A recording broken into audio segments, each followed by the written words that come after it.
Hi dear students, NIOS 2024 October ബാച്ചിലെ public എക്സാമിനേഷന് വേണ്ടിയുള്ള ഗംഭീര പ്രിപ്പറേഷനിലായിരിക്കും എല്ലാവരും അല്ലേ. അങ്ങനെയാണെങ്കിൽ നിങ്ങളുടെ എക്സാം പ്രിപ്പറേഷനെ കുറച്ചുകൂടെ ഒന്ന് സിമ്പിൾ ആക്കി മാറ്റുന്ന കുറച്ച് ടിപ്സുകൾ പറഞ്ഞുതരാനാണ് മിസ് ഇന്ന് വീഡിയോയിലൂടെ വന്നിരിക്കുന്നത്. അപ്പോൾ നമുക്ക് ഒട്ടും സമയം കളയാതെ വീഡിയോയിലേക്ക് പോവാം. എല്ലാവരും വീഡിയോ സ്കിപ്പ് ചെയ്യാതെ കാണണേ. അപ്പോൾ NIOS പബ്ലിക് എക്സാമിനേഷന് വേണ്ടി പ്രിപ്പയർ ചെയ്യുമ്പോൾ നിങ്ങൾക്ക് ആദ്യം തന്നെ അറിയേണ്ടത് ഒന്നാമത്തെ കാര്യം NIOSൽ നിങ്ങൾ എടുത്തിരിക്കുന്ന സബ്ജക്റ്റുകളുടെ സിലബസ് ആണ്.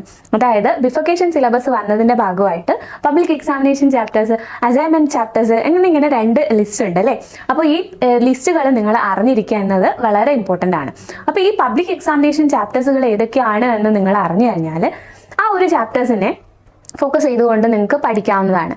സോ ഇതിൽ തന്നെ ഒബ്ജക്റ്റീവ് ടൈപ്പ് ക്വസ്റ്റ്യൻസും സബ്ജക്റ്റീവ് ടൈപ്പ് ക്വസ്റ്റ്യൻസും നിങ്ങൾക്ക് ഉണ്ടാവും എന്നുള്ള അറിയാലോ അല്ലേ. നമ്മൾ പുതിയ ക്വസ്റ്റ്യൻ പേപ്പർ പാറ്റേണിലായിരിക്കും നിങ്ങളുടെ ഈ ഒരു NIOS October batch examination conduct ചെയ്യുന്നത്.